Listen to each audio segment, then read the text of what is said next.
जय मां विंध्यवासिनी, हर हर महादेव। आप सभी का स्वागत है हमारे यूट्यूब परिवार में। जब भौतिक रूप से हमारे जीवन में कोई गुरु या कोई मार्गदर्शक नहीं होते हैं तो ऐसी अवस्था में हमारे लिए यह काफ़ी कठिन हो जाता है कि हम कौन से साधना मार्गों को चुनें, किस प्रकार की साधना को करें। साबर में चाहे पौराणिक मंत्रों को करें, तंत्रोक्त मंत्रों को करें, भगवान के किस स्वरूप की पूजा करें। और सर्वप्रथम हमारे सामने यह विकट परिस्थिति आती है कि गुरु स्वरूप में हम किस देवता का चुनाव करें, कौन सी महाशक्ति का गुरु स्वरूप में हम पूजन करें। विकल्प हमारे सामने बहुत सारे होते हैं, लेकिन विकल्पों को चयन करने के लिए जो हमारे अंदर एक क्षमता होनी चाहिए, निर्णय लेने की जो क्षमता होनी चाहिए, वो कहीं ना कहीं साथ नहीं दे पाती है। ऐसी अवस्था में हम अगर चुनाव कर भी लेते हैं तब भी हमारे भीतर यह संशय बना होता है कि क्या हम जो किए हैं वो सही है या गलत है। ऐसी स्थिति में जब भटकाव आने लगेगा, ऐसी स्थिति में जब आप अपने आराध्य पे, जिस महाशक्ति को भी अपना आप इष्ट माने हैं, गुरु माने हैं, उन पर शक करेंगे, संशय करेंगे, तो कहीं ना कहीं आपके साधना का पूर्ण फल आपको प्राप्त नहीं होगा। इन सभी परिस्थितियों को देख करके, तथा नए साधक हों या पुराने साधक हों, किसी भी प्रकार की साधना करते हो, पौराणिक करते हो, तंत्रोक्त करते हो, साबर के क्षेत्र के साधक हो, हर साधकों के लिए, नए हो पुराने हो, स्त्री हो पुरुष हो, साधिक हो साधिकाएं हो, नए साधक हो, सभी के लिए यह आज की साधना है। क्योंकि भगवान ब्रह्मा, भगवान विष्णु और भगवान शिव, तीनों महाशक्तियों का जो सम्यक स्वरूप है वो भगवान दत्तात्रेय को कहा गया है। कैलाश पर्वत पर जिस प्रकार सदैव नित्य भगवान सदाशिव महारुद्र का वास कहा गया है, विभिन्न प्रकार की शक्तियों का निवास कहा गया है, उसी प्रकार से अनेकों अनेक कोटि के सिद्धों का वास भगवान दत्तात्रेय के साथ गिरिनार पर्वत पर कहा गया है। गिरिनार पर्वत पर भगवान दत्तात्रेय नित्य निवास करते हैं और मार्गशीर्ष माह के पूर्णिमा तिथि को दत्तात्रेय जयंती यानी उनके अवतरण दिवस के रूप में माना जाता है। आप सभी को इनकी कथा जानकारी होगी। इस कथा के विषय में आप सभी जानते होंगे कि माता अनुसुईया की परीक्षा के लिए जब ब्रह्मा विष्णु महेश आए उनके सतीत्व की परीक्षा के लिए और निर्वाण दीक्षा हेतु जब प्रार्थना किया, तब माता अनुसुईया ने अपने सतीत्व का, अपने पतिव्रत धर्म का पालन करते हुए उसके प्रभाव से तीनों कोई को बाल स्वरूप में कर दिया। और इन तीनों कोई की कृपा से ही जो यह स्वरूप प्रकट हुआ था, उसमें एक स्वरूप जो था वह भगवान चंद्रमा कहे गए, एक स्वरूप जो था वह भगवान दुर्वासा कहे गए और एक स्वरूप जो है भगवान दत्तात्रेय कहे गए। विष्णु जी के अंश से प्रमुख रूप से भगवान दत्तात्रेय को माना गया है, लेकिन सम्यक रूप इसमें तीनों महाशक्तियों का है। 6 भुजा के साथ 3 जिनके मस्तक हैं, जिसमें ब्रह्मा विष्णु महेश तीनों कोई का है और 6 भुजा है। इस प्रकार से भगवान दत्तात्रेय हैं।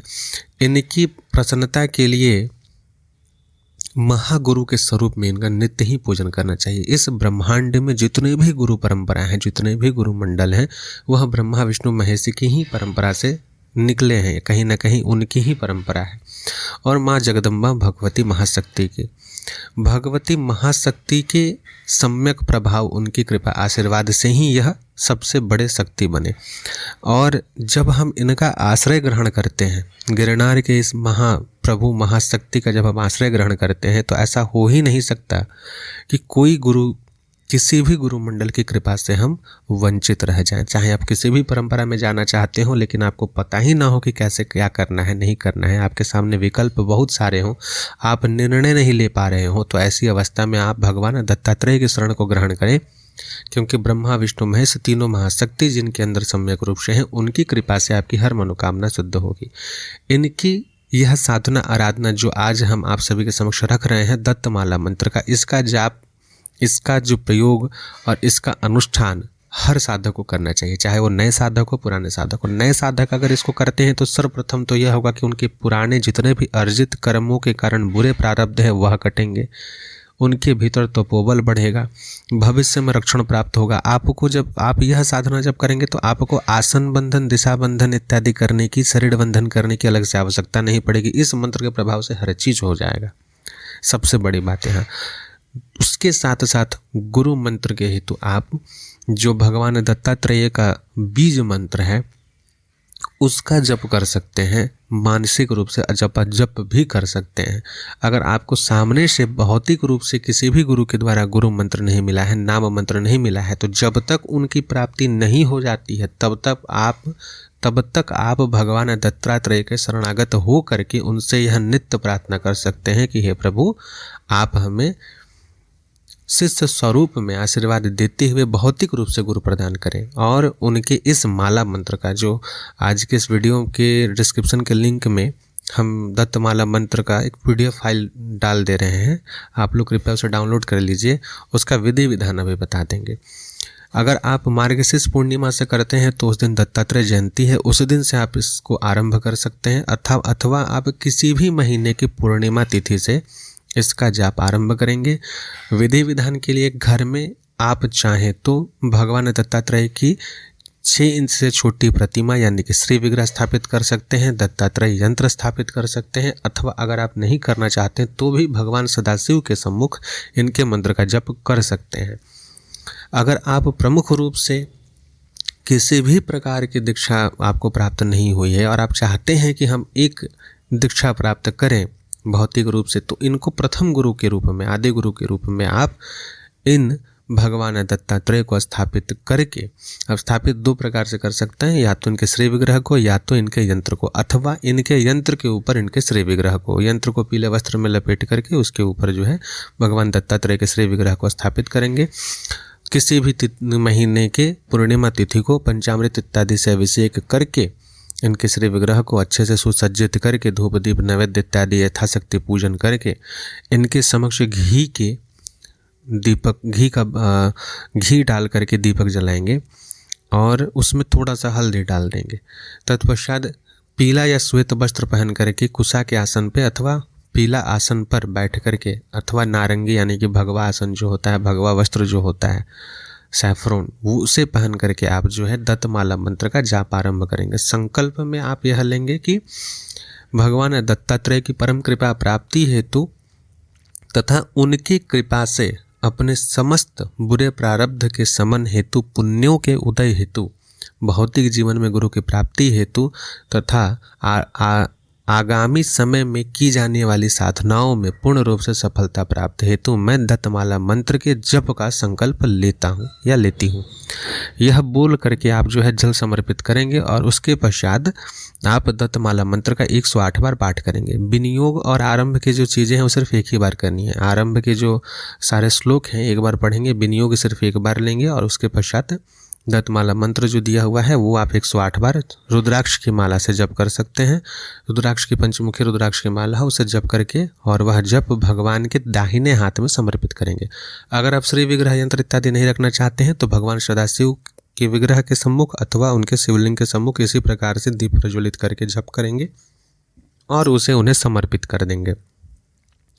अब यह कार्य आपको पूर्णिमा तिथि से लेकर के अगर आप अमावस्या तक 15 दिन करते हैं तो अति उत्तम है, अथवा कम से कम आप 11 दिन तो अवश्य करें, 11 दिन आपको करनी चाहिए। और अगर आप 27 दिन तक करते हैं तो सर्वश्रेष्ठ है। प्रतिदिन 108 बार जप सुबह के समय में करें, सर्वश्रेष्ठ समय होता है सुबह के समय में। यह जप, यह अनुष्ठान जब तक चलेगा तब तक प्रतिदिन आप यथाशक्ति जो पक्षी होते हैं उनको दाना जरूर डालना चाहिए, कुत्तों को भोजन जरूर कराना चाहिए, गाय को भोजन कराना चाहिए। आप सदैव देखिए कि भगवान दत्तात्रेय के पीछे जो है गौ माता खड़ी होती हैं, चरणों के पास में कुत्ते रहते हैं और उनके आसपास पक्षी जरूर उड़ते रहते हैं, यानी प्रकृति से पूर्ण रूप से संबंध रखते हैं। भगवान का यह स्वरूप जो है पूर्ण रूप से प्रकृति को समर्पित है, तो इनका सेवा आपके लिए अति आवश्यक है। अगर आप गौ को रोज ग्रास खिला सकते हैं, साथ में कुत्तों को भोजन देते हैं और पक्षियों को भोजन देते हैं, तो आप 100% यह लिख करके रख लीजिए कि भगवान दत्तात्रेय की पूर्ण कृपा आपको प्राप्त होगी ही होगी इस साधना अनुष्ठान के काल में ही। और एक विशेष बात, चूंकि यह माला मंत्र है तो इसके लिए किसी भी प्रकार की दीक्षा की आवश्यकता नहीं होती, इसलिए हम मन से संशय निकाल दीजिए। 100 की संख्या से अधिक, 100 शब्दों से अधिक शब्द के या बीजाक्षर के मंत्र होने से कहीं यह बात का वर्णन आता है ग्रंथों में, तंत्र ग्रंथों में, कि उसके लिए दीक्षा की आवश्यकता नहीं होती है। तो आप बगैर किसी दीक्षा के इस मंत्र का जप कर सकते हैं। इसका कोई भी अतिरिक्त प्रभाव नहीं है, क्योंकि यह मंत्र अपने आप में सर्वश्रेष्ठ और सिद्ध स्वयं सिद्ध है। स्वयं को, अपने आप को इनके योग्य, इस मंत्र के योग्य बनाना है ताकि इसका प्रभाव हमें प्राप्त हो। यह मंत्र सिद्ध है। दूसरी बात है, इसका प्रयोग कैसे करेंगे। जब आप 11 दिन, 21 दिन अथवा 27 दिन अथवा पूर्णिमा से अमावस्या तक यथाशक्ति उतना दिन तक आप जप कर लेंगे, तो अंतिम दिन, जितने दिन का भी आपका संकल्प हो, अंतिम दिन आपको जरूर मंदिर जा करके ब्राह्मण को यथाशक्ति दान देना है, अन्न का दान करना है, दक्षिणा सहित दान करके, और अगर संभव हो तो कम से कम 5 बच्चों को भोजन जरूर कराना चाहिए।